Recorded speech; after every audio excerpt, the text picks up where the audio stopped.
नमस्कार, मैं स्मिता श्रीवास्तव नमस्कार। और साथ में आज के कार्यक्रम में हमेशा की तरह हमारे साथ यहाँ उपस्थित हैं डॉक्टर रमेश कृष्ण जी और आज का विषय है वीर माता कुंती देवी।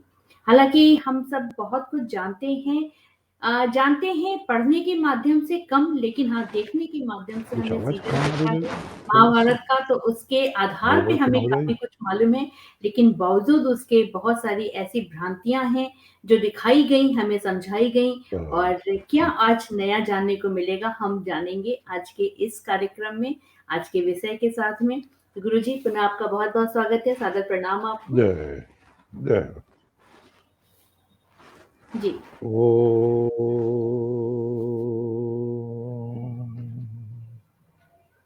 त्वमेव माता च पिता त्वमेव बन्धुश्च सखा त्वमेव विद्या द्रविणं त्वमेव सर्वं मम देव। ॐ शान्तिः शान्तिः शान्ति। स्नेहमयी बहन स्मिता जी, इस मंच से जुड़े हुए सभी आदरणीय संभ्रांत जन, मातृशक्ति, प्यारे बच्चों,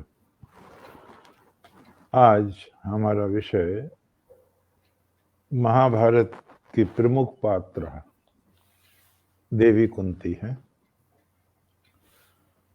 आप किसी भी महापुरुष को पढ़ के देखें, शिवाजी को, महाराणा प्रताप को, महात्मा गांधी को, लोकमान्य तिलक को, गोखले को, डॉक्टर सावरकर को, डॉक्टर हेडगेवार को, आपको ये आश्चर्यजनक रूप से सत्य मिलेगा, सभी महाभारत की कथा सुन सुनकर वीर बने हैं। मैंने एक बार कहा था, स्वामी विवेकानंद ने एक जगह कहा है कि जो महापुरुष हैं वो ईश्वर रूपी भवन में प्रवेश करने के लिए दरवाजे हैं। अगर हमें किसी देश राष्ट्र की संस्कृति को समझना है तो हमें उसके महापुरुषों का अध्ययन करना चाहिए जिन्होंने इतिहास का निर्माण किया है। आज चूंकि हमारा विषय वीरों की माता, स्वयं भी वीर हैं और पुत्र जगत विख्यात हैं। महाभारत और रामायण दो ऐसे ग्रंथ हैं जो पूरे संसार में गए हैं, प्रभावित किया है उनको किसी न किसी रूप में। और गीता तो ऐसा ग्रंथ है जिसका सारी भाषाओं में अनुवाद हुआ है। कोई सभ्य भाषा ऐसी नहीं है जिसमें श्रीमद् भगवत गीता का अनुवाद, व्याख्या, टीका आदि ना हुई हो। ये जो देवी कुंती हैं, 5 बहनें हैं और पांचों राजाओं को ब्याही हैं। कुंती का मूल नाम प्रथा है। जी, वसुदेव जी के जो शूरसेन के, कहना चाहिए शूरसेन के, जो कुंती के पिता हैं, उनके फुफेरे भाई मालवा के राजा थे, कुंती भोज नाम था उनका। तो कुंती भोज ने ये कहा था, कभी प्रतिज्ञा हुई होगी दोनों ममेरे फुफेरे भाइयों में कि भाई हमारे संतान नहीं हो रही, तो ये कह दिया था शूरसेन ने कि हमारी जो प्रथम संतान होगी हम आपको गोद दे देंगे। प्रथम संतान ये प्रथा हुई तो इसे गोद दे दिया उन्होंने वचन के अनुसार। और इसीलिए क्योंकि कुंती भोज ने गोद लिया है तो कुंती नाम हो गया प्रथा की जगह, मूल नाम उनका प्रथा है। एक बात ये जानने की है, गर्व करने की है, गौरव का विषय है कि हमारे जितने भी वीर लोग हैं, महापुरुष हैं, योद्धा हैं, ज्ञानी हैं, विज्ञानी हैं, उनका संबोधन मां से ज्यादा दिया गया है बजाय पिता के। जैसे भगवत गीता में 700 श्लोक हैं, एक श्लोक तो धृतराष्ट्र का है, 41 जो हैं वो संजय के हैं, और 84 श्लोक अर्जुन के हैं, और 574 श्लोक भगवान श्री कृष्ण के हैं भगवत गीता में। तो 584 श्लोकों में भगवान ने अर्जुन को जो संबोधन दिया है, अनेक नामों से दिया है, तो उसमें 24 बार उन्होंने उनको कौन्तेय कहा है, कुंती का पुत्र। 31 बार पार्थ कहा है, पृथा का पुत्र। तो इतने थोड़े से श्लोकों में ही जब 54 बार माँ का नाम आया है, तो हम कल्पना कर सकते हैं कि 100,000 श्लोकों में महाभारत के कितनी बार माँ का नाम आया होगा। ये गौरव की बात है कि माँ का बहुत महत्व रहा है प्राचीन काल में, और ये बहुत सुंदर बात है, बहुत अच्छी बात है। प्रथा, और प्रथा की बहन है श्रुत देवी, जो करुष जिसे शाहबाद कहते हैं आज बिहार में, वहां ब्याही थी। और एक श्रुत कीर्ति हैं जो के नरेश धृष्ट केतु से ब्याही थी। एक चौथी बुआ उनकी श्रुत शर्मा है, जो चेदी देश जिसे आज बुंदेलखंड कहते हैं, बुंदेलखंड में राजा दमघोष से ब्याही थी। और इन्हीं का, श्रुत शर्मा का बेटा ही शिशुपाल है। बुआ हैं ये कृष्ण की। और 5वीं बुआ उनकी राजाधि देवी हैं।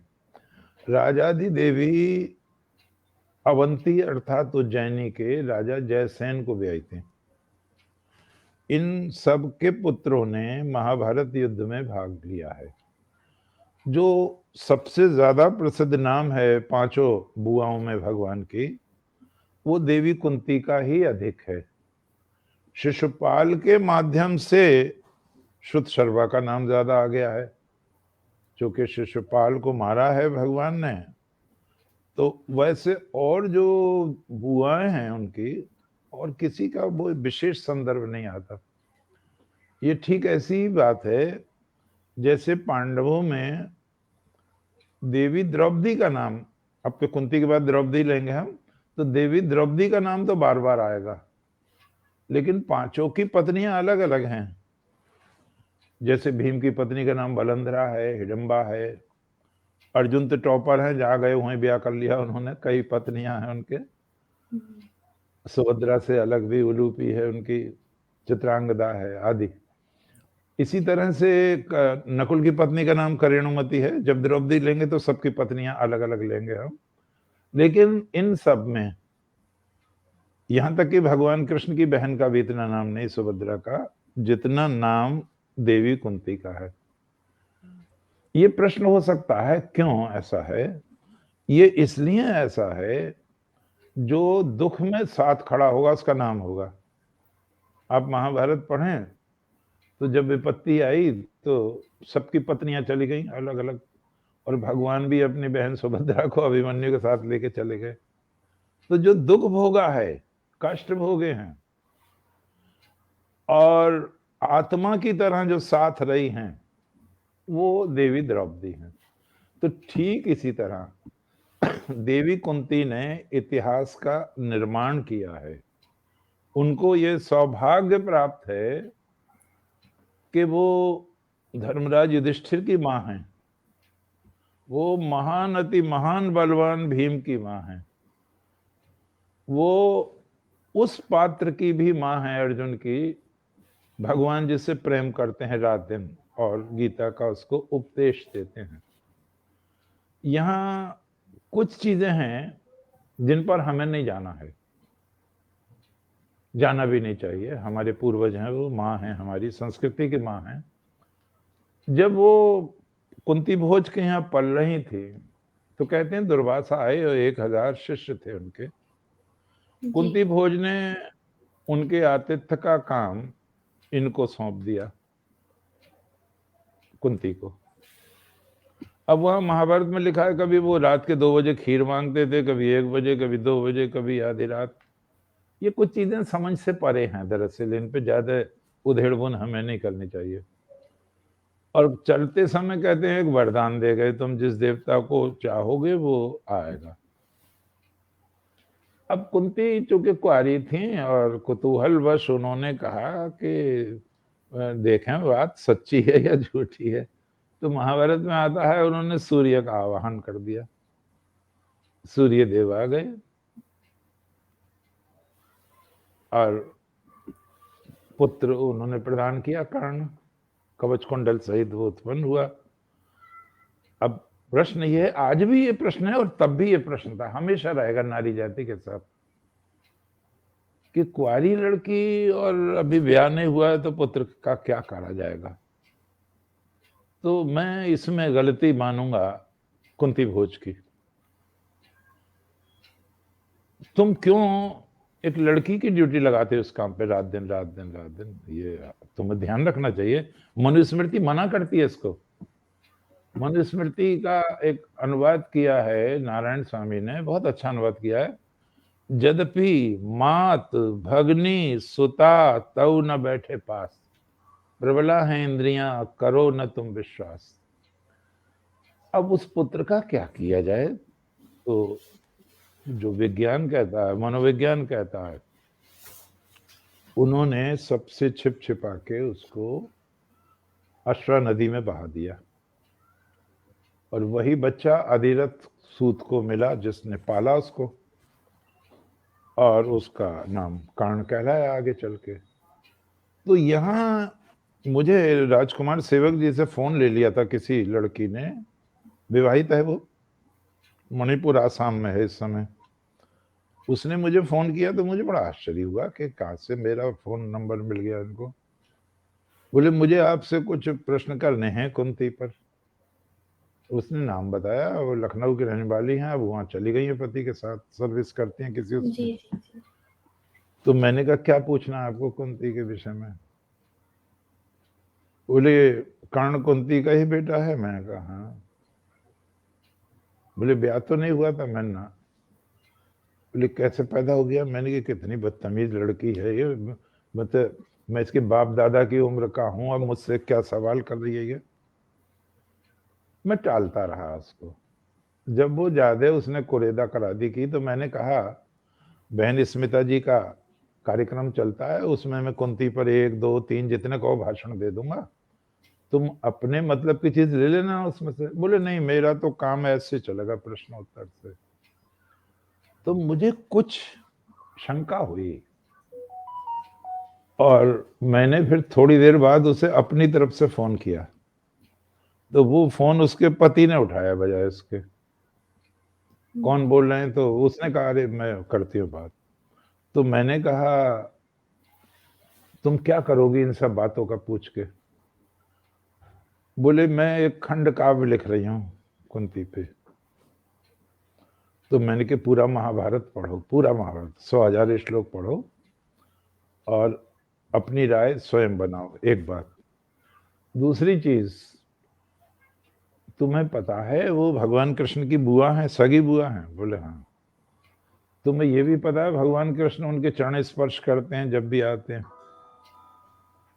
बोले हाँ ये भी पता है। तो जो भगवान की बुआ है वो तुम्हारी माँ नहीं हुई क्या? अरे क्या बेवकूफी की बात कर रहे तुम। जो भगवान की बुआ है वो हमारी भी तो बुआ है, हमारी भी तो माँ है, वो संस्कृति की माँ है। एक बात मैं कहूंगा बड़े खुले दिल से, बहुत अच्छे लोग जुड़े हुए हैं मंच से। एक बहुत अच्छी बात है हमारे पूर्वजों में कि अगर पूर्वजों से गलतियां हुई हैं तो उन्होंने समाज से बहिष्कृत नहीं किया उनको, बिल्कुल भी समाज में रहने दिया है, समाज में प्रयोग हुए हैं। उदाहरण के रूप में मैं आपसे कहता हूं, पराशर ऋषि ने व्यास को दिन में ही पैदा किया कोहरे की सृष्टि करके, आज की दृष्टि से वो अनैतिक कार्य है, लेकिन समाज ने बहिष्कार नहीं किया व्यास के पिता का, पराशर का। उन्होंने पराशर का भी सम्मान किया, व्यास का भी सम्मान किया। ठीक इसी तरह और भी हमारे यहाँ उदाहरण मिलेंगे आपको। जब दुष्यंत और शकुंतला का ये गंधर्व विवाह हो गया और वो ऋषि थे नहीं कर्ण, जब वो आए तो कालिदास जी ने एक बहुत अच्छा वाक्य कहलवाया बहनों और भाइयों। कालिदास जी ने एक वाक्य कहलवाया है कर्ण ऋषि के मुख से कि धुएं से आकुल आंख होते हुए भी यानी दिख नहीं रहा था, बंद थी आंखें। सौभाग्य से यजमान की आहुति यज्ञ कुंड में ही पड़ी है। क्या कहना चाह रहे हैं? इसका दर्शन, इसका आनंद लें। क्या कहना चाह रहे हैं कि भरी जवानी में गलती हो गई है बेटी तुमसे, लेकिन तुम्हारा भविष्य उज्जवल है, क्योंकि तुम्हारा समागम चक्रवर्ती सम्राट से हुआ है। तो तुम्हारे गर्भ से जो पैदा होगा वो इससे भी ज्यादा प्रतापी होगा। और वो सही निकली उनकी भविष्यवाणी। इसी तरह से आप देखो, विश्वामित्र के मेनका से संसर्ग से हुई है शकुंतला, तो वो तो अप्सरा थी, उससे मोह नहीं था, वो तो छोड़ के भाग गई। विश्वामित्र भी छोड़कर भाग गए। अब शकुन पक्षी को कहते हैं, तो पक्षियों ने घेर लिया, उसे कोई खा ना जाए, जानवर वानवर। उधर से कण्व ऋषि आ रहे थे, तो उन्होंने पक्षियों को हटाया, हट गए उन्हें देख के, और वो लाए तो उन्होंने पाला, इसीलिए उसका नाम शकुंतला है, शकुनों ने जिसे पाला।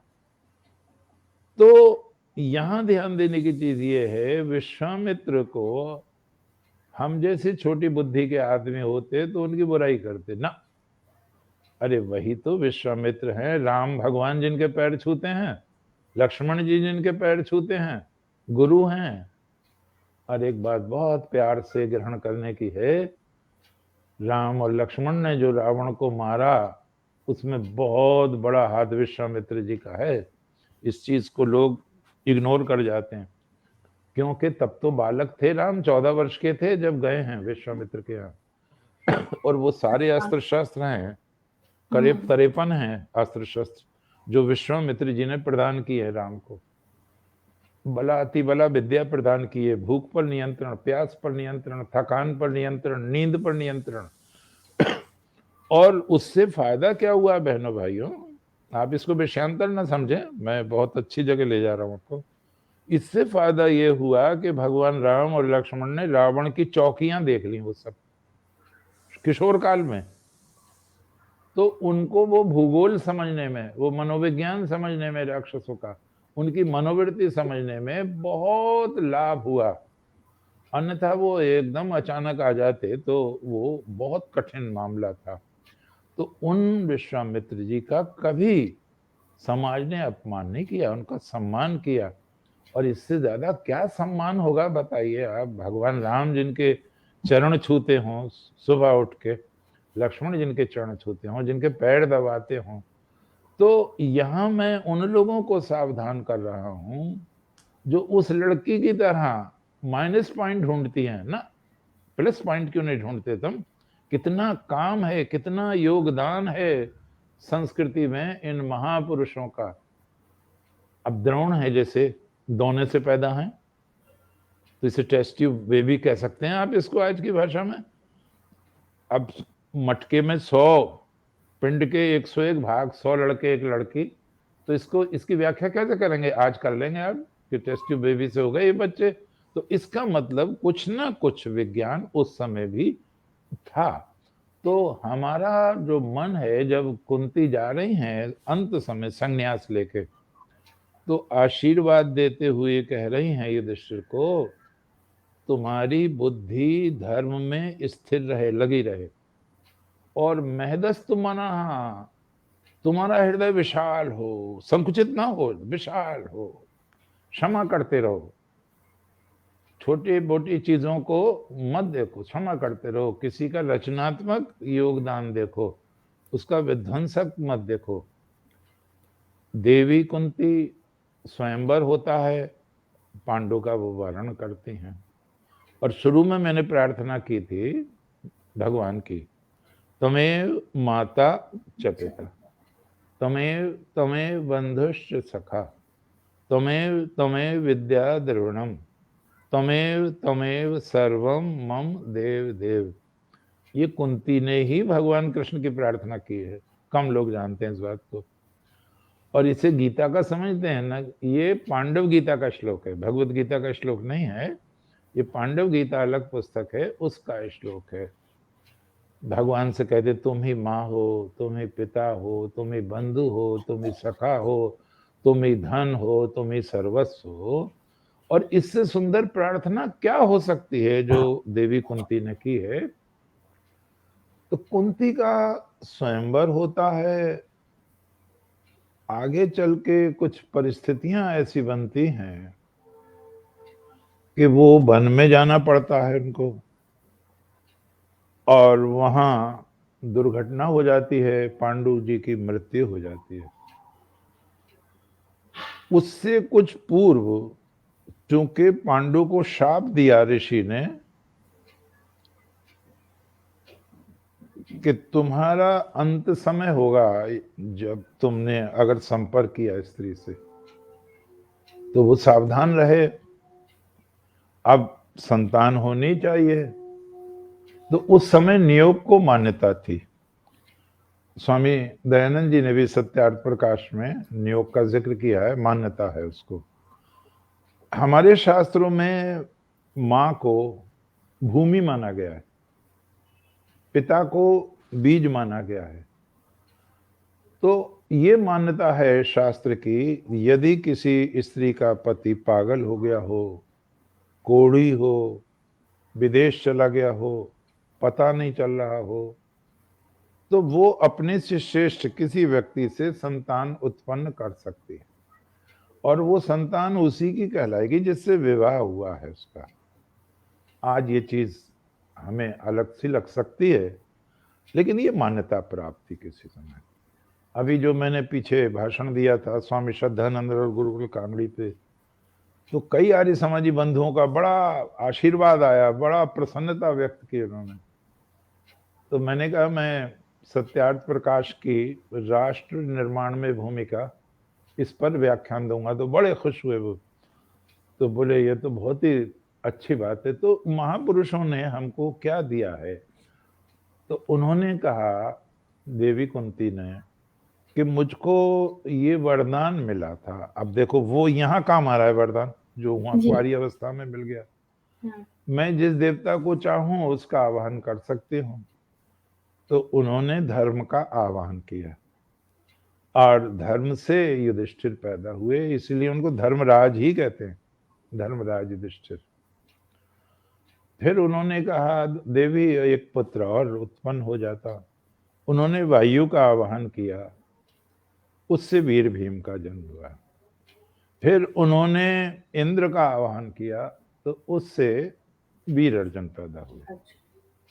यहां ध्यान देने की चीज है, बहुत प्यार से समझने की चीज है। उन्होंने जब चौथे पुत्र को कहा तो कुंती ने मना कर दिया कि नियोग से 3 पुत्र ही पैदा करने चाहिए, चौथा पुत्र जो उत्पन्न करे स्त्री तो वो उसके लिए शब्द दिया है व्यभिचारिणी कहलाएगी, वो उससे अधिक करे तो उल्टा कहलाएगी। क्या अर्थ हुआ इसका? इसका अर्थ ये हुआ कि आपत्ति काले मर्यादा नास्ति, आपत्ति में वंश की रक्षा के लिए संतान उत्पन्न हुई है, काम सुख के लिए नहीं हुई है। तब वो जो दूसरी पत्नी है उनकी, कुंती की सौत कह लें उनको, मैं वो देख रहा था ये पिक्चर क्या है, मुझे जीने दो, उसकी सुनील दत्त की। तो उसमें आया कि नदी नाले न जाओ श्याम पहिया पढ़ो, और जाए तो जाइए करो संसवतिया ना लाओ श्याम पहिया पढ़ो। तो मेरे साथ एक पूरब के लोग थे, बनारस से आगे के, शोभनाथ राय नाम था। तो बहुत याद सम्मान करते थे, उम्र में मुझसे बड़े थे। बोले संसवतिया माने समझ गए आप? मैंने कि मैं तो नहीं समझा। बोले सौत को कहते हैं। ओहो कि जाओ तो जाओ लेकिन सौत मत लाना। तो मुझे बड़ी पुरानी बात याद आ गई सौत पर। तो कुंती की सौत है ये माद्री। तो माद्री चाहती थी मेरे भी संतान उत्पन्न हो जाए, तो उन्होंने माद्री को मंत्र सिखा दिया। अब आप इसको हंसी में ले लें या कैसे ले लें, वो चालाक निकली माद्री। माद्री ने कहा दोबारा मौका मिले ना मिले, उन्होंने डबल पैदा कर लिया बच्चा, अश्विनी कुमारों का स्मरण कर दिया, वो जुड़वा रहते हैं।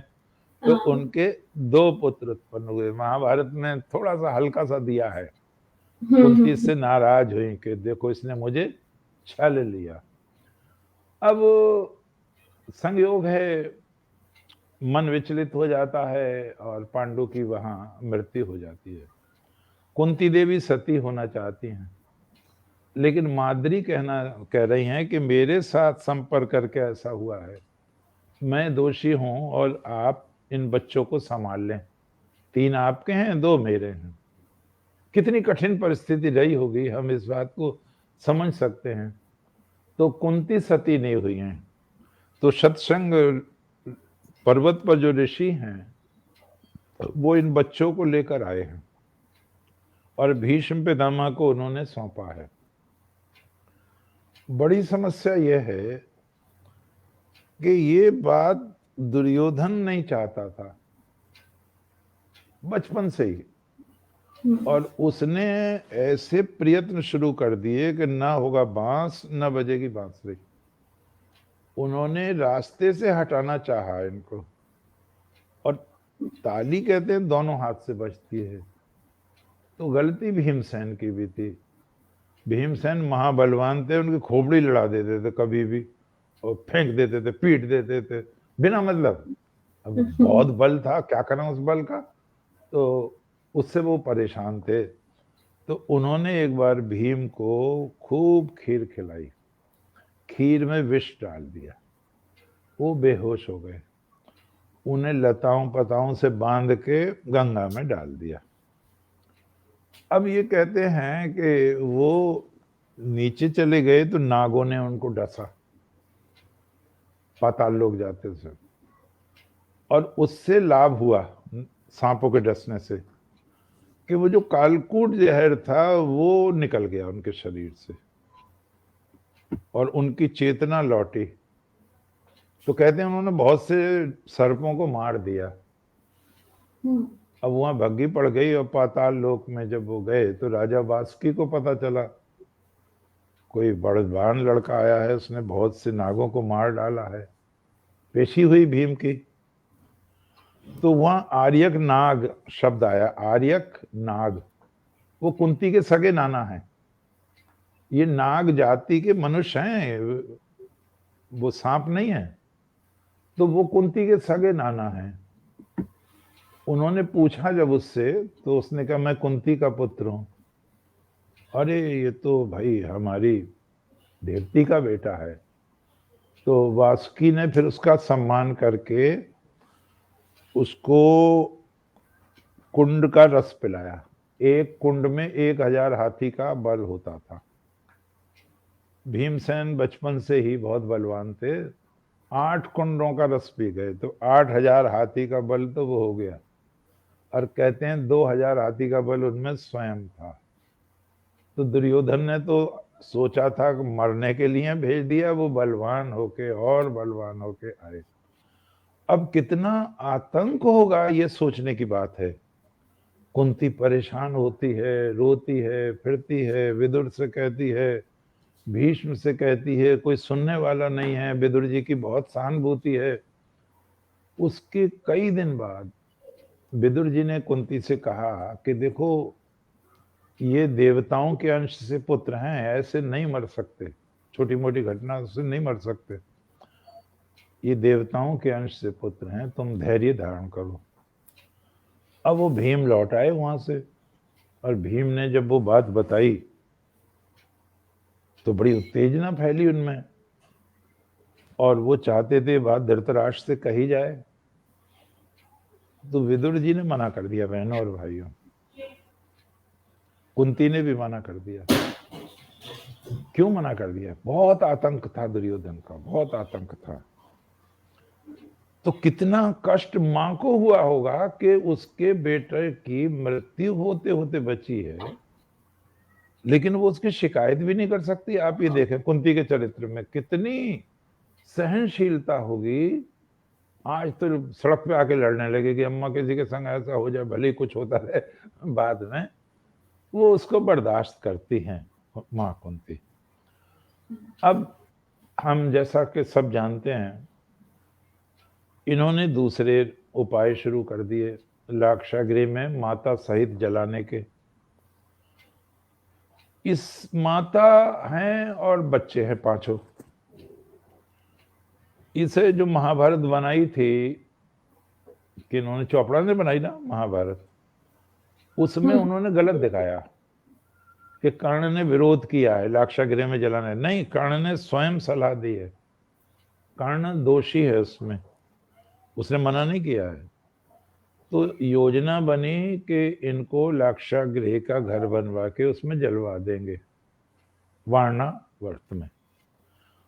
और वहां से युधिष्ठिर जब जा रहे थे तो विदुर जी ने कहा मिलिच्छ भाषा में, इसका अर्थ क्या हुआ बहनों कि विदुर और युधिष्ठिर भारत की भाषाओं से भी अलग भाषाएं जानते थे।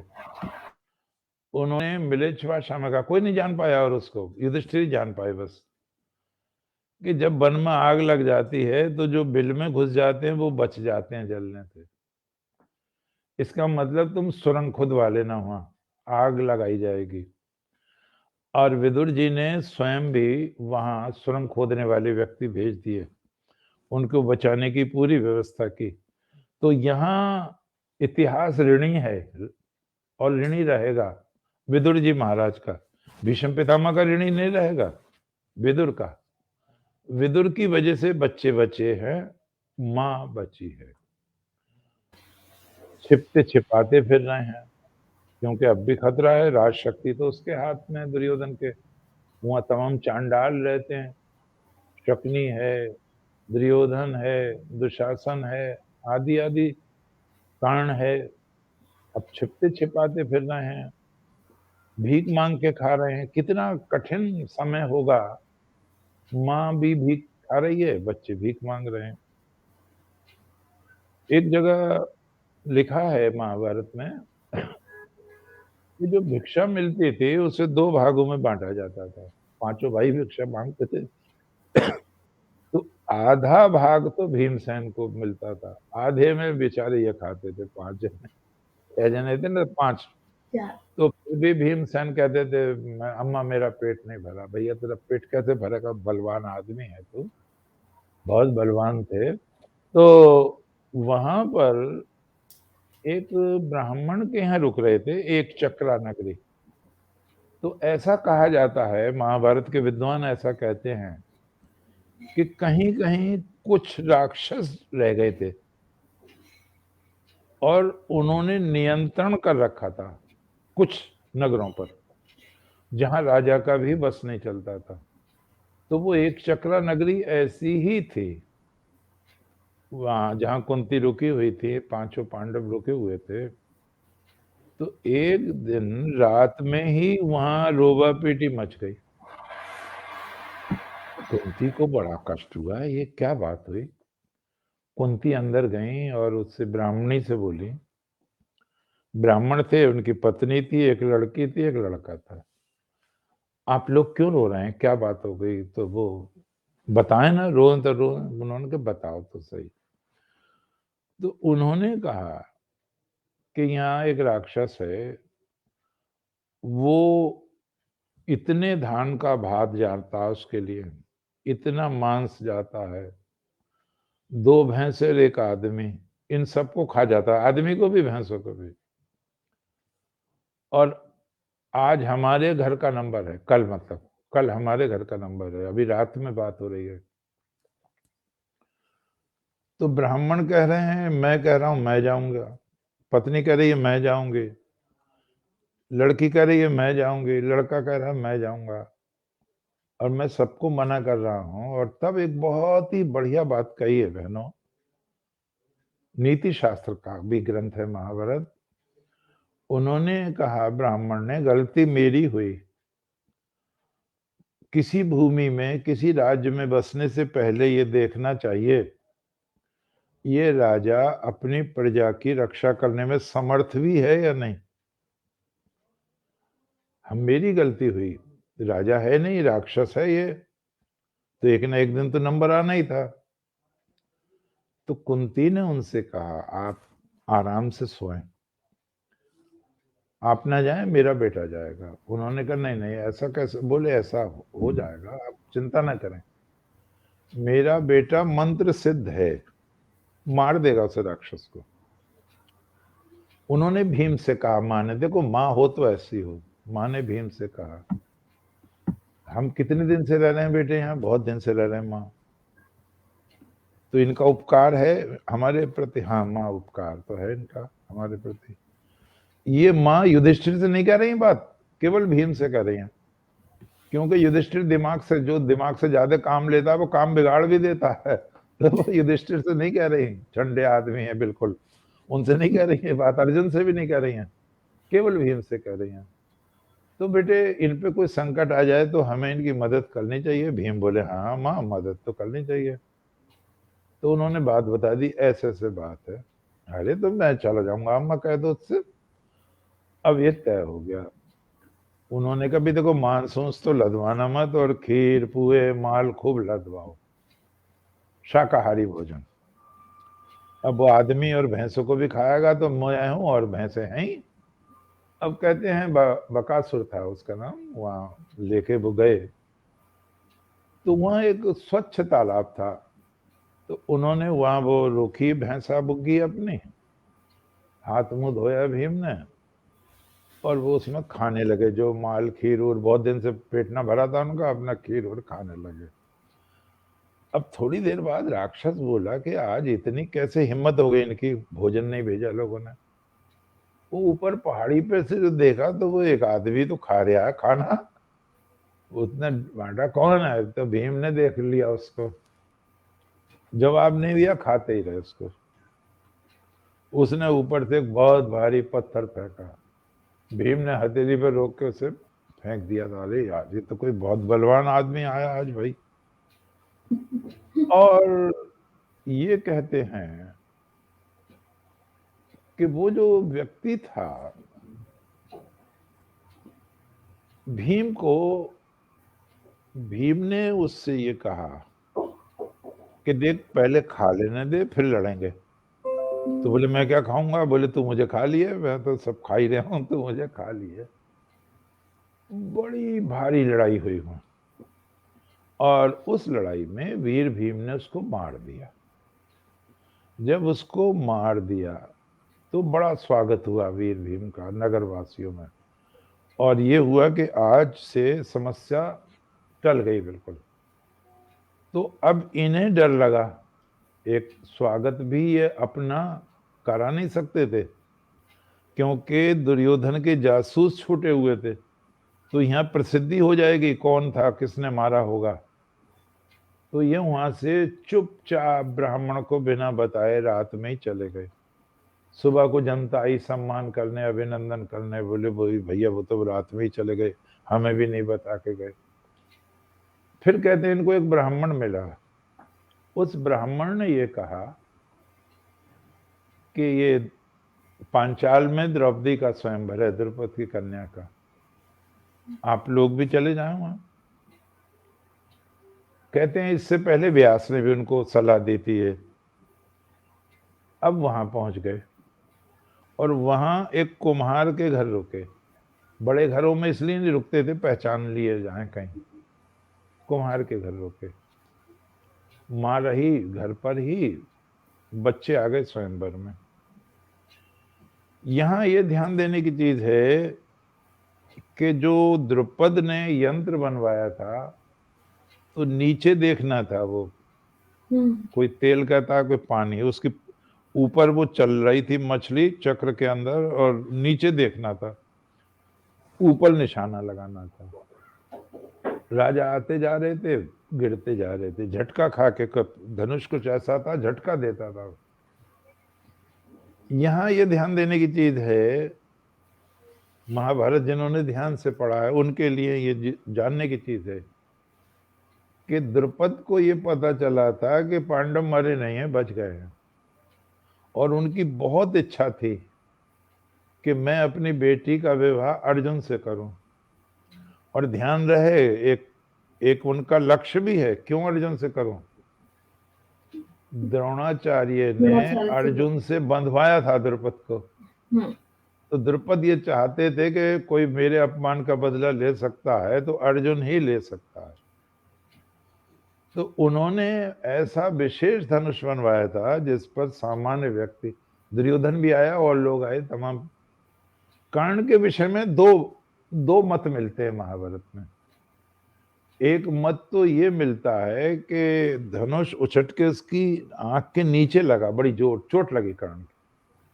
लेकिन दूसरा ये मिलता है उसने डोरी बांध ली, अपने आप डोरी बांधनी पड़ती थी, डोरी बांध ली, और जब वो लक्ष्य वेद करने जा रहा था, 5 तीर थे, तभी द्रौपदी ने कह दिया खड़े होके, ना हम वरयामि सूतम। कितनी बहादुर लड़की होगी। अब द्रौपदी पर अगला भाषण तो बहुत सी चीजें आएंगी।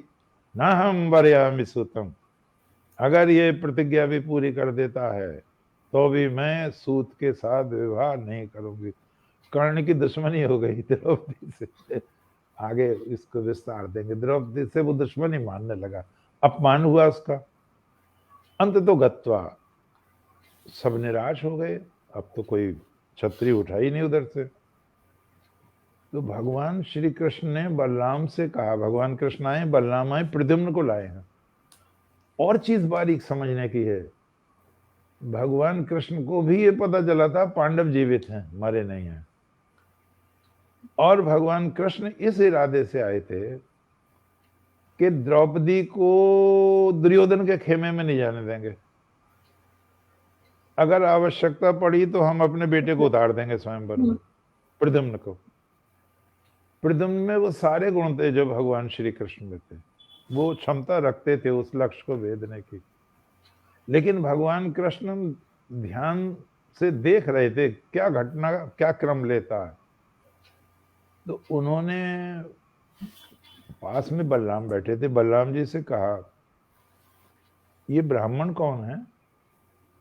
बलराम बोले, मुझे क्या पता ब्राह्मण कौन है ये। बोले, ये बुआ के बेटे हैं। भगवान ने कहा, बुआ के बेटे हैं। बुआ के बेटे, कुंती के बेटे? हाँ। बोले, तुम्हें कैसे पता। बोले, वो देख रहे हो जो लंबे लंबे गोरे से हैं, ये युधिष्ठिर हैं। और वो देख रहे हो ये यहाँ पे प्रत्यंचा के निशान हैं। ब्राह्मण के थोड़ी होते हैं प्रत्यंचा के निशान, क्षत्रिय है ये अर्जुन है। और बोले, वो जो पहलवान सा बैठा है वो भीम है। तो उन्हें बड़ा आश्चर्य हुआ कि कृष्ण ने कैसे पहचान लिया उनको। तो उन्होंने कहा, मैं कैसे समझूं, ये तुम्हारी बात सही है। तो भगवान ने कहा, अभी आगे देखो, लक्ष्य भेद कर दे तब समझ लेना। कहते हैं अर्जुन उठे और अर्जुन ने उस धनुष की परिक्रमा की, सम्मान दिया। ये चीजें भगवान राम ने भी, जो वो धनुष भंग हुआ है उसकी परिक्रमा की है।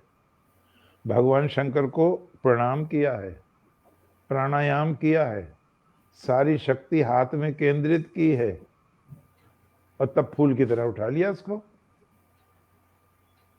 योग की क्रिया से। 1879 ईस्वी में मेरठ में सूरज कुंड है, अलकाट ने ये पूछा था ऋषि दयानंद से, क्या योग में इतनी शक्ति है कि शंकराचार्य जी ने अपनी आत्मा निकाल के अमरुक राजा के शरीर में प्रविष्ट करा दी। तो स्वामी दयानंद जी ने कहा, हाँ, एक उत्तम योगी के लिए ये संभव है। वो बहुत बड़े योगी थे, अपने से बड़ा योगी बताया शंकराचार्य को। इतना तो मैं भी कर लेता हूं, सारी ऊर्जा किसी अंग विशेष में ले आता हूं। तो ये प्रयोग करना था। अर्जुन ने वो प्रयोग किया, प्रणाम किया, देवताओं को प्रणाम किया, सच्चिदानंद भगवान को प्रणाम किया, धनुष की पूजा की, और वो पांचों के पांचों तीर उठा के जोड़ दिए उन्होंने। प्रत्यंचा भी चढ़ गई, जोड़ दिए, और वो लक्ष्य वेद कर दिया। अब यहां ध्यान देने की चीज है, इधर तो लक्ष्य वेद होता है, उधर क्षत्रियों में कोलाहल होता है कि द्रुपद को मार दो और अग्निकुंड में झोंक दो और ये करो, और क्षत्रियों के रहते हुए ब्राह्मण कन्या कैसे ले जाएंगे ब्राह्मण कन्या।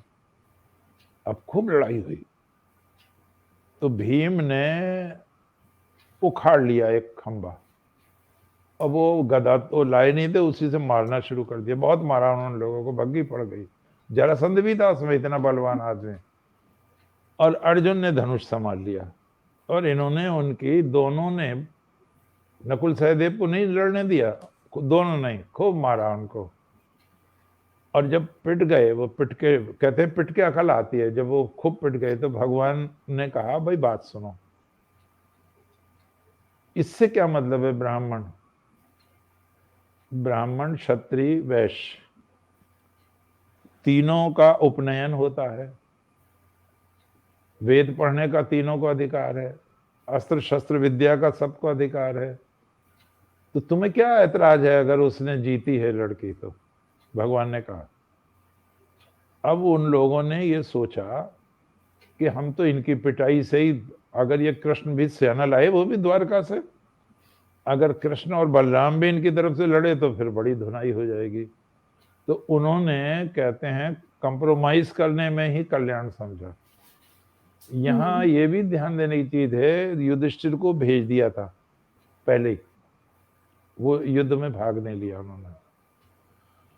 ये द्रौपदी के प्रसंग में बताएंगे कि वो बात गलत है कि कुंती ने कहा पांचों मिलके बांट के खा लो, वो सब बहुत विस्तार है, वो फिर देंगे उसको। नहीं, कुंती को पता था स्वयंवर में गए हैं, कुंती को ये कहने का सवाल ही नहीं था कि बांट के खा लो।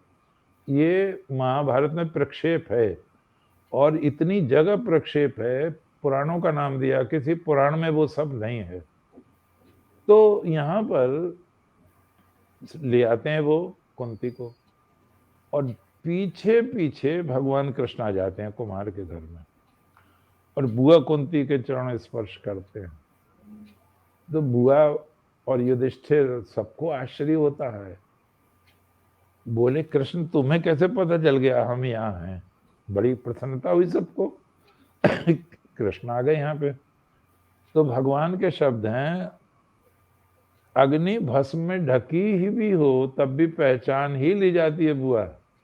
ये तो अग्निपुत्र हैं, देखो माँ को अग्नि कह रहे हैं, तेजस्विनी कह रहे हैं, अग्नि कह रहे हैं, अग्निपुत्र हैं, ये कहाँ छिप सकते हैं। इससे बहुत बड़ा लाभ बहनों और भाइयों ये हुआ कि वो जो दर दर के भिखारी थे पांडव, उनको एक बहुत बड़ा सहारा मिल गया। ये मुरादाबाद से आगे आंवला है, बिलारी है, शाहजहांपुर है, फरुखाबाद है, ये सब द्रौपदी का राज्य है, जिसको रोहिलखंड कहते हैं। हाँ, बरेली के आसपास का पूरा। ये जो क्या नाम है, नेहरू, ये मुस्लिम परस्त थे, कोई और होता तो इसका नाम पांचाल रखता, रोहिलखंड नहीं रखता, और द्रौपदी से जुड़ जाता। ये तो अब भगवान कृष्ण के चरणों से पवित्र हुई है, इससे ज्यादा क्या और अच्छी बात होगी। और घूम के वो बेल्ट वहां तक चली गई है, काशीपुर तक। काशीपुर में आज भी द्रोणाचार्य की मूर्ति लगाई हुई है, लोगों ने, देखने आते हैं उसको लोग। तो यहाँ पर बहुत सशक्त आधार मिल गया पांडवों का, और ये सूचना यहाँ आई हस्तिनापुर में। तो ये समझे धृतराष्ट्र कि द्रौपदी ने दुर्योधन को भरा है, उन्हें ये तो पता ही ना था अर्जुन जिंदा है। तो बड़े खुश हुआ, रे भाई बुलाओ, ये तो बड़ा शुभ समाचार है, ये समाचार है, वो समाचार है। तो उन्होंने पूछा कि स्पष्ट बताओ क्या क्या हुआ। अब दुर्योधन तो वैसे ही जल भुन रहा था, बाप कुछ और समझ रहे हैं, वो पिट के आया वहां पे। तो उन्होंने कहा कि दुर्योधन ने नहीं जीती है द्रौपदी स्वयंवर में। अरे और किसने? कि अर्जुन ने। अब बुढ़ा भी घबरा गया कि अर्जुन जिंदा है। हाँ, अर्जुन जिंदा है, वो लाक्षागृह से बच गए थे। यहाँ पर उनको लाके कि ये थोड़ा लड़ाई झगड़ा ना हो, भीष्म पितामह ने कहा धृतराष्ट्र से, इन्हें तुम राज्य का बंटवारा कर दो। तो उसने, भले आदमी ने, बहुत बुरा काम किया। उसने जो भूमि दी वो ऐसी दी जिसपे नाग जाति के लोगों का कब्जा था, और नाग जाति को एक शब्द में कहा है लोगों ने, उन लोगों का जो जरायम पेशा थे, जैसे भातु जाति होती है। मेरा इरादा कोई वैसा नहीं है, मतलब वो शांति से नहीं रहते थे, ऐसे लोग थे। तो एक तो उनका ये रहा होगा कि नागों से युद्ध में इन्हें होश ना मिलेगा।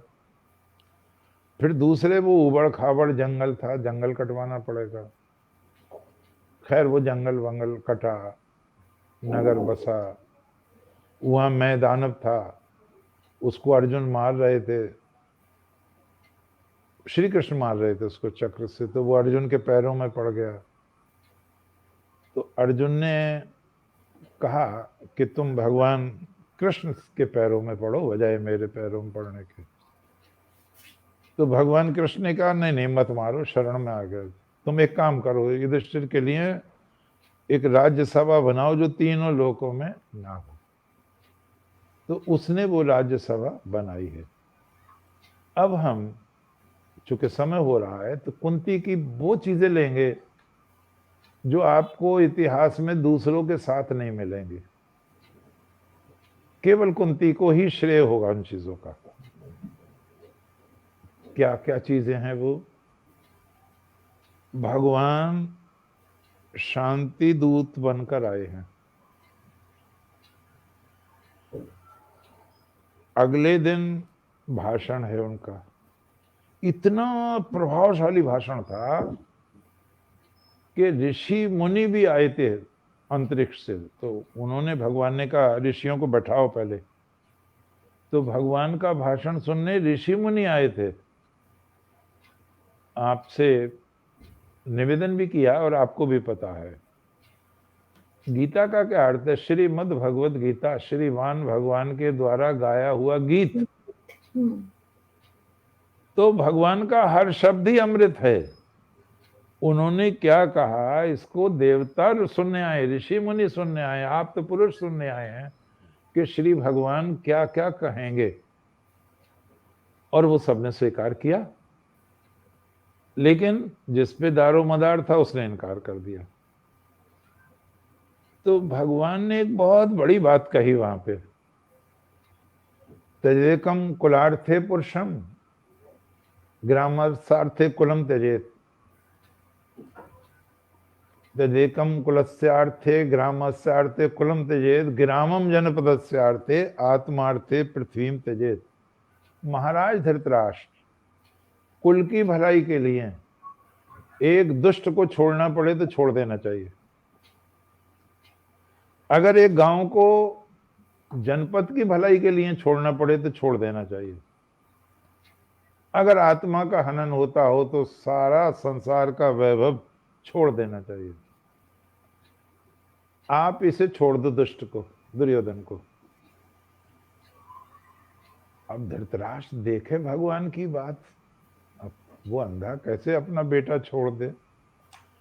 और भगवान ने कहा देखो तुम इसे, शकुनी को, जयद्रथ को, दुशासन को, इनको बांध के पांडवों को सौंप दो।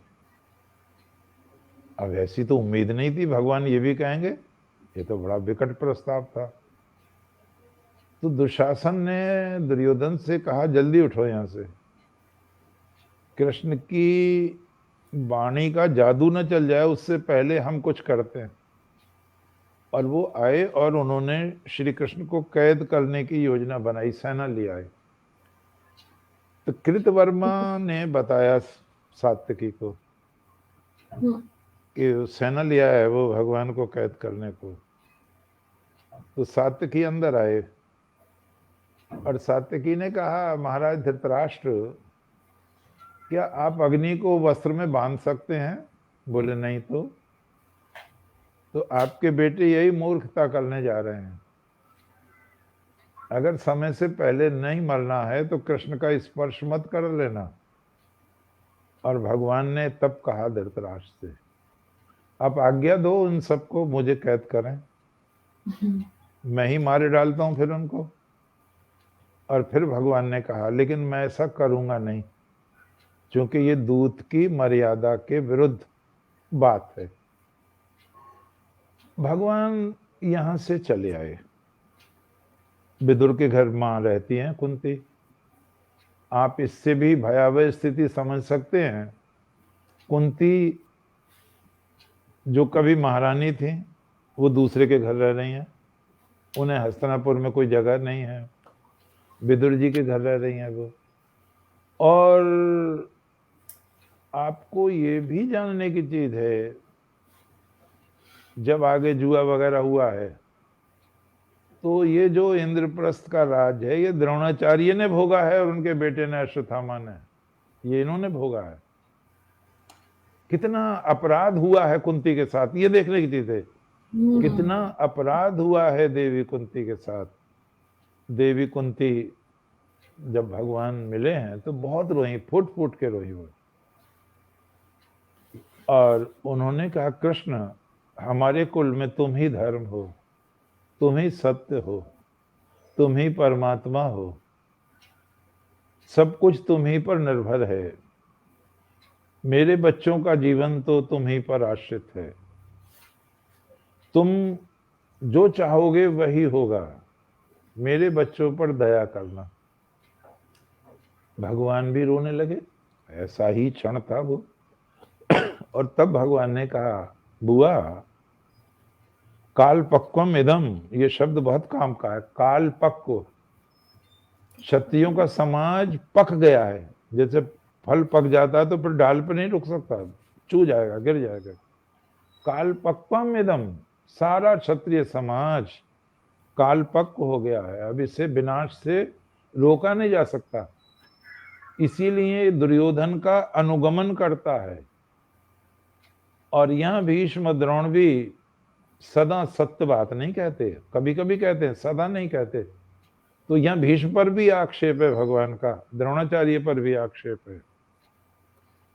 और तब उन्होंने, कुंती ने पूछा है, वो शब्द बड़े मार्मिक हैं, सबको याद रखने चाहिए वो शब्द।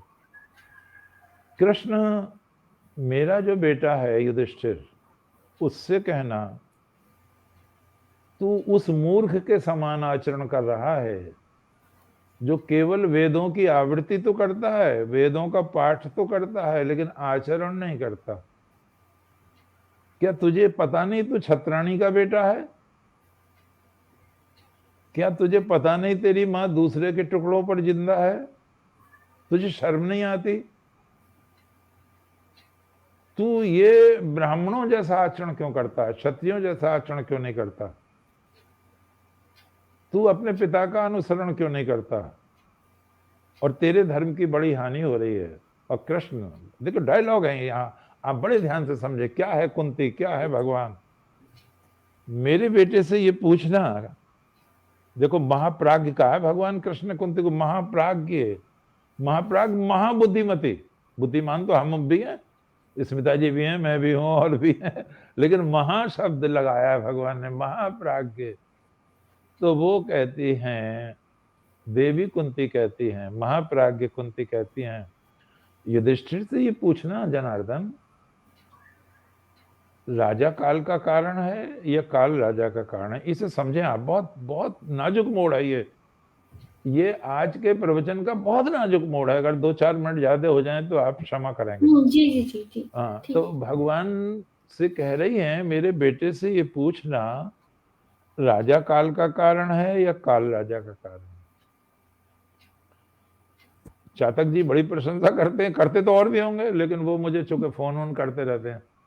तो यहाँ पे भगवान से कुंती कह रही हैं, बेटे से कहना राजा काल का कारण है, काल राजा का कारण नहीं है।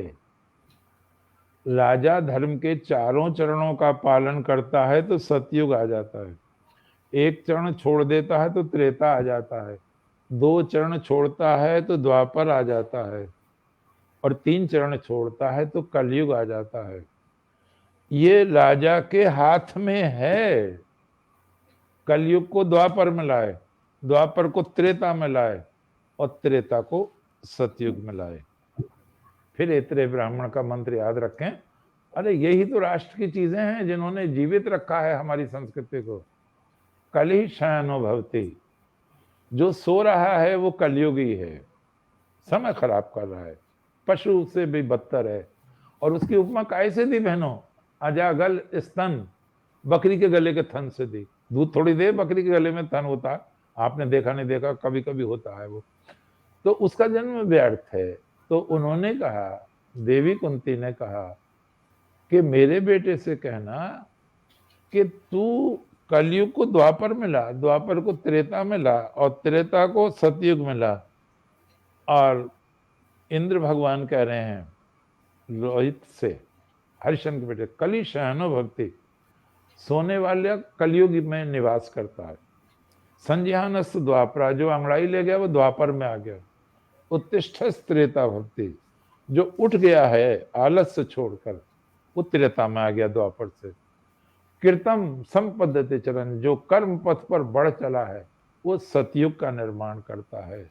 ये तेरे हाथ में है कि तू सतयुग का निर्माण करे, तू दुष्टों का विनाश करे, तू माँ और भाइयों का उद्धार करे। तू किस पागलपन में लगा हुआ है। और मैं कह दूं, एक दिन्नोपुर में, गोरखपुर से आगे गांव है, जंगल कोड़िया से आगे दिन्नोपुर, वहां मैंने गीता के प्रवचन किए हैं कई बार, 7-7 दिन। तो एक लड़के का नाम है पन्नेलाल। तो मैं एक से कहने लगा, अजय मिश्र से, उनकी आती रहती है बधाई अजय मिश्र की। तो मैं अजय मिश्र से कहने लगा, भाई वो अब पन्नेलाल फोन नहीं करता, बोले वो आपसे नाराज है। मैंने क्या बिगाड़ दिया, मैं तो सैकड़ों मील दूर हूँ। बोले आपने मोदी और योगी की तारीफ कर दी इसलिए वो नाराज है। तुम्हारी किसी प्रसंग में की होगी। हाँ। आप देखो इस चीज को, आज देखो ये जो 370-35 से कब से चली आ रही थी, तो मोदी ने तो हटाया। तो काल राजा का कारण है या राजा काल का कारण है? ये लाइज द पॉइंट। इसमें नाराज होने की जरूरत है, इसमें तो आशीर्वाद देने की जरूरत है, बधाई देने की जरूरत है। राम जन्मभूमि 493 साल से चला रहा था, अब जिसे बनाया उसे ही तो यश मिलेगा। अब तुम्हें तो अपयश मिलेगा, नोट निकल रहे हैं तुम्हारी दीवारों में से। बताओ कोई बात है? या दीवारों में नोट हैं, सोने की ईंट हैं, फीट हैं। अबे तुम तो कलयुग बना रहे हो भाई, हमें सतयुग बनाना है, कलयुग नहीं बनाना। तो काल, कितनी बात बढ़िया कही द्रौपदी ने। और ये हर माँ को अपने बेटे से कहना चाहिए कि ये तेरे हाथ में है, तू अशुभ को शुभ में बदल दे। और फिर गजब किया है बहनों, माँ ने युधिष्ठिर को तो ये संदेश दिया, और देवी कुंती कहती हैं, मेरे नित्य उद्यत रथ, हर समय दुष्टों को मारने का जिसका प्रण है, भीम से ये कहना, और वीर अर्जुन से कहना, यदर्थम क्षत्रिया सूते कालो अयम आगता, जिस दिन के लिए क्षत्राणियां गर्भ धारण करती हैं, कष्ट सहन करती हैं, पुत्रों को जन्म देती हैं, उस दूध की कीमत चुकाने का समय आ गया है। ये है माँ की बात, ये वीरता की बात। इसलिए वीर माता लगाया हमने उनके आगे। और जो वीर पुरुष हैं, पहले तो बैल ठानते नहीं, और जब बैल ठान लेते हैं तो फिर पीछे कदम नहीं बढ़ाते। अब यहाँ पर एक बहुत बड़ी बात कही कुंती ने, कृष्ण तुम तो बहुत ज्ञानी हो। अब भगवान कह रहे हैं, बुआ का तो ज्ञान हमसे भी ज्यादा लग रहा है। तो तुम तो कृष्ण बहुत ज्ञानी हो। तो भगवान ने मर्यादा रखी, नहीं बुआ आपसे ज्यादा थोड़े ज्ञानी हो, अरे ज्ञान तो आपसे ही मिला है मुझे। तो मैं एक प्रसंग सुनाऊं बेटा? भगवान ने कहा, मैं तो आशीर्वाद होगा। देखो एक रानी थी, उसका नाम था वेदुला, उसके बेटे का नाम संजय था। संजय सिंधु नरेश से हार गया, और हार के वो छिप गया महलों में आके। जब ये मुझे विदुला को पता चला तो वो आई, और उन्होंने विदुला से उससे कहा, मुहूर्तम ज्वलितम श्रेयो ना चाधुमायितम चरम, मुहूर्त भर जलना अच्छा है, धुआं देते हुए जलना अच्छा नहीं है। और जिसके बेटे का, ये देखो कुंती का संदेश और विदुला का, जिसके बेटे का यश समाज नहीं गाता, राष्ट्र नहीं गाता, जिसके दान की प्रशंसा नहीं होती, जिसके धर्म की प्रशंसा नहीं होती, जिसका यश नहीं गूंजता, वो माँ का बेटा नहीं है, वो पिता का बेटा नहीं है। मातृचार वो उनका मलमूत्र है। तू मेरा बेटा नहीं है, तुझे मैंने पैदा किया है। मुझे आश्चर्य है भगवान कभी भी अत्यंत कठोर और अत्यंत कोमल बच्चे को जन्म ना दे। उठ, धैर्य से काम ले और शत्रु के दांत तोड़ दे, मृत्यु को जीत ले, ये तेरा धर्म है। और उन्होंने विदुला का संदर्भ देते हुए कहा, विदुला ने कहा है कि वो मेरा बेटा हो ही नहीं सकता जो युद्ध से भाग आया है। तो कुंती ने भी यही कहना चाह रही है, मेरे बेटों से कहना कि अगर तुम कुंती के पुत्र हो तो इसका सबूत तुम्हें देना पड़ेगा। ये देवी कुंती के शब्द हैं। देवी कुंती श्री कृष्ण को परमात्मा मानती हैं, ये अंतिम बात हम कहेंगे, वो उनको परमात्मा मानती हैं। भगवान व्यास ने ये कहा है कि महाभारत का हर शब्द भगवान श्री कृष्ण की प्रशस्ति में कहा गया है, वो कृष्ण को ईश्वर मानकर चला है। तो देवी द्रौपदी, देवी कुंती बार बार कहती हैं, हे प्रभु, हमारे कुल में आप ही धर्म हो, आप ही सत्य हो, आप ही ईश्वर हो, आपके अतिरिक्त मैं किसी दूसरे ईश्वर से परिचित नहीं हूं। और फिर उसी से हम समापन करें, त्वमेव माता च पिता, त्वमेव बंधुश्च सखा, त्वमेव त्वमेव विद्या द्रविणम, त्वमेव त्वमेव सर्वम मम देव देव। ओम शांति शांति। धन्यवाद सबको। ओम शांति शांति। अब कुछ कमेंट्स हैं, मैं उनको देख लेती हूँ गुरुजी। हाँ, देख लीजिए। सुनीता सिंह जी हैं हमारे साथ में, कह रही हैं बहुत प्रभावपूर्ण शैली और ओजस्वी व्याख्यान, धन्यवाद। इस तरह के व्याख्यान अत्यंत दुर्लभ हैं और आपको बधाई दे रही हैं, प्रणाम कह रही हैं। और साथ में है उपासना सिन्हा जी, कह रही हैं कि 2-4 घंटे भी कम पड़ जाएंगे, इसी तरह से कार्यक्रम चलता रहा, आपको सुनना। मैंने हमेशा आपको ये बात कहा है फोन पे और जब भी आपसे बात हुई है ना, कि आपको सुनते रहना जीवन की, मतलब कहते हैं ना कि हाँ कुछ मिल गया, कुछ ये इनको। आप उपासना सिन्हा जी, मुझे लगता है कि आप नई जुड़ी हैं क्या इस कार्यक्रम से। प्रत्येक बुधवार को शाम को 7 बजे आप इस समय को नोट कर लीजिए, कहीं पे रिमाइंडर में लगा लीजिए कि हर बुधवार को शाम को 7 बजे आप यहाँ पे आइए। इसी कार्यक्रम में आपको किसी न किसी और नए विषय पे बहुत अच्छी जानकारी मिलेगी। हर बुधवार को हमारे साथ यहाँ पे उपस्थित रहते हैं गुरुजी। तो आज का दिन सफल हुआ, हर बुधवार कम से कम आपका सफल होगा और उसके चिंतन में, उसके मनन में, और जब विषय में डालती हूँ ना तो उसके बारे में थोड़ा सा पढ़ने में, क्योंकि आज मुझे पूरा विश्वास है कि जिस नजरिए से आज तक हम माता कुंती को सुनते या देखते या समझते आए होंगे ना, आज आपके थोड़ा सा विचारों में परिवर्तन आप अपने पाएंगे। थोड़ा मनन कीजिएगा। राजकुमार सेवक जी हमसे जुड़े रहे, सुंदर व्याख्यान कह रहे हैं, सादर प्रणाम कह रहे हैं। जसपाल सिंह जी आपको प्रणाम कह रहे हैं। रमा पंत जी हैं, बहुत सुंदर। Result of deep study, it is the call, रुकिए थोड़ा सा, मुझे लग रहा है it is the call of time, heads of the both of you. Thank you so much.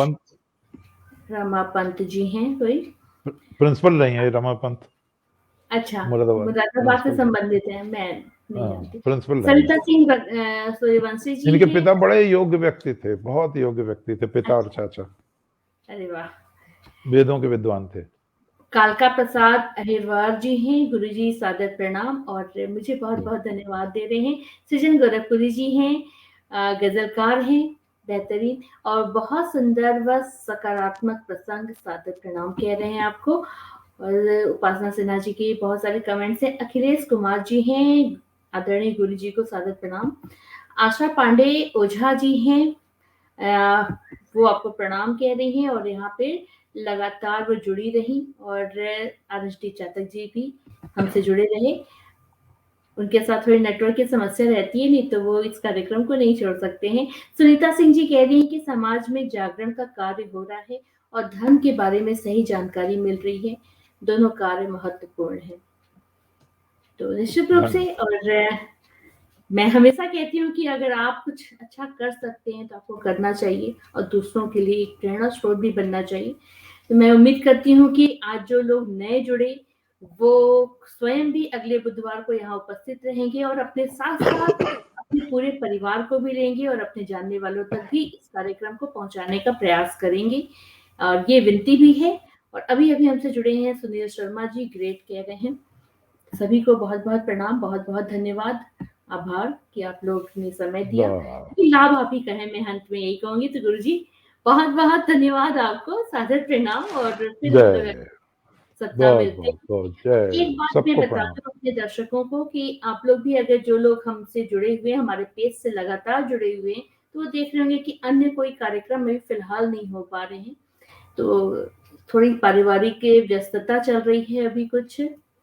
थोड़ा सबकी तबीयत कुछ गड़बड़ चल रही है घर में। तो जैसे ही सब कुछ समझा। ठीक होता है वापस से और जो अन्य कार्यक्रम है उसको भी किया जाएगा। अवध नारायण मिश्रा जी हैं और पत्रकार हैं, जय श्री राधे कह रहे हैं आपको। वाह! जी, प्रणाम। चलिए बस बहुत, बहुत आज का कार्यक्रम यहीं पे संपन्न करते हैं, फिर अगले बुधवार को जल्दी ही मिलते हैं। तब तक के लिए नए धन्यवाद वर्ष के लिए सबको, हार्दिक-हार्दिक शुभकामनाएँ, जो कुछ ही दिनों में भी आने वाला है। 2 दिनों के सबको बाद हम प्रणाम, लोग सबको। नए साल में प्रवेश कर जाएँगे। फिर मिलते हैं हाँ, अब। नमस्कार, जय हिंद, जय भारत। जय कुंती देवी।